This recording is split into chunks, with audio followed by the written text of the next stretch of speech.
அனைவருக்கும் பணிவான வணக்கம். அதாவது எடப்பாடி பழனிசாமியினுடைய ஒரு சர்வதிகார போக்கோடு இந்த கட்சியை வழிநடத்தி கொண்டிருக்கின்ற காரணத்தால் இன்று தொடர்ந்து தோல்விகளை மட்டும் சந்தித்துக் கொண்டிருக்கின்றோம். அதாவது எடப்பாடி பழனிசாமி அவர்கள் செய்த தவறுகளிலிருந்து தப்பித்துக் கொள்வதற்கான முயற்சியை எடுக்கின்றார். இந்த கட்சியை ஒரு பாதுகாப்பு கவசமாக, ஒரு பாதுகாப்பு கேடயமாக பயன்படுத்தி கொண்டிருக்கின்றார். ஒரு ஜனநாயக நாட்டில் ஒரு சர்வதிகார போக்கோடு இந்த கட்சி எடப்பாடி பழனிசாமியுடைய பாட்டன் சம்பாதித்த கட்சி அல்ல, அவருடைய அப்பா ஆரம்பித்த கட்சி அல்ல.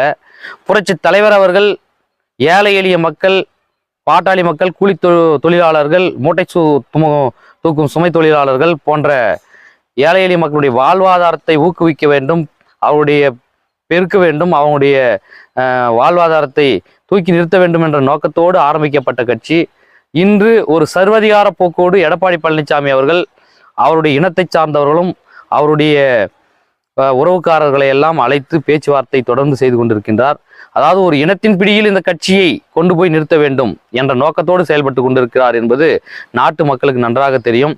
நிச்சயமாக ஒரு மத சார்பற்ற கட்சியாக புரட்சி தலைவர் காலத்தில், புரட்சி தலைவி அம்மாவுடைய காலத்தில் இப்படி ஜாதி மதம் பாகுபாடு இன்றி இப்படி வளர்த்தெடுத்து பல வரலாறுகளை படைத்து மக்களுக்கு பல சேவைகளை செய்து உலக வரலாற்றிலே இடம் பிடித்த கட்சி அனைத்து இந்திய அண்ணா திராவிட முன்னேற்ற கழகம். ஆனால் இன்று தொடர்ந்து தோல்விகளை சந்தித்துக் கொண்டிருக்கின்றோம். இப்படி தோல்விகளை சந்தித்துக் கொண்டிருக்கின்ற நிலையில எடப்பாடி பழனிசாமி தலைமையில இந்த நாடாளுமன்ற தேர்தலில் மீண்டும் தோல்வி அடைந்தால் நிச்சயமாக அம்மாவுடைய உண்மையான விசுவாசிகள் பொங்கி எழுவார்கள், புரட்சி கிளம்பும். அந்த புரட்சியே ஐயாவிடம் கட்சி வந்து சேருவதற்கான சாட்சியாக அமையும். 2024 மாண்புமிகு திரு ஓபிஎஸ் அவருடைய நிலைப்படம், திரு டிடிவி தினகரன் அவருடைய நிலைப்படம் என்னவாக இருக்கும்? 2024 நாடாளுமன்ற தேர்தல் எதிர்கட்சியினருக்கும் ஆளுங்கட்சியினருக்கும் இந்த துரோக சக்தி எடப்பாடிக்கும் மிகப்பெரிய அதிர்வலை ஏற்படுத்தும். காரணம்னா இந்த கூட்டணியில ஐயா ஓபிஎஸும் மக்கள் செல்வர் எங்களை எல்லாம் இயக்கி கொண்டிருக்கும் அண்ணன் டிடிவி அவர்களும் மிகப்பெரிய சக்தி. தென் மாவட்டங்கள் சொல்றாங்க, தென் மாவட்டங்கள் மட்டுமல்ல வட மாவட்டங்கள்னு தமிழகம் முழுவதும் இவர்கள் 2 பேரும் இணைந்தது.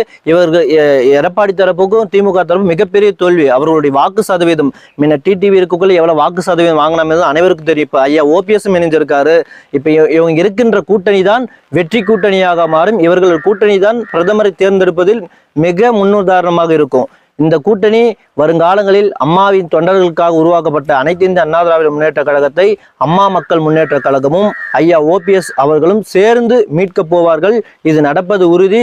அனைத்து தொண்டர்களும் எப்பொழுது ஐயா ஓபிஎஸும் டிடிவியும் இணைந்து தேர்தலை சந்திக்கிறார்கள் என்று எண்ணி பார்த்திருந்தோம். நாங்கள் இந்த காலகட்டத்தில் இப்பொழுது ஐயா ஓபிஎஸும் அண்ணன் டிடிவி அவர்களும் இணைந்தது அனைத்து தொண்டர்களுக்கும் மிகப்பெரிய பலம்.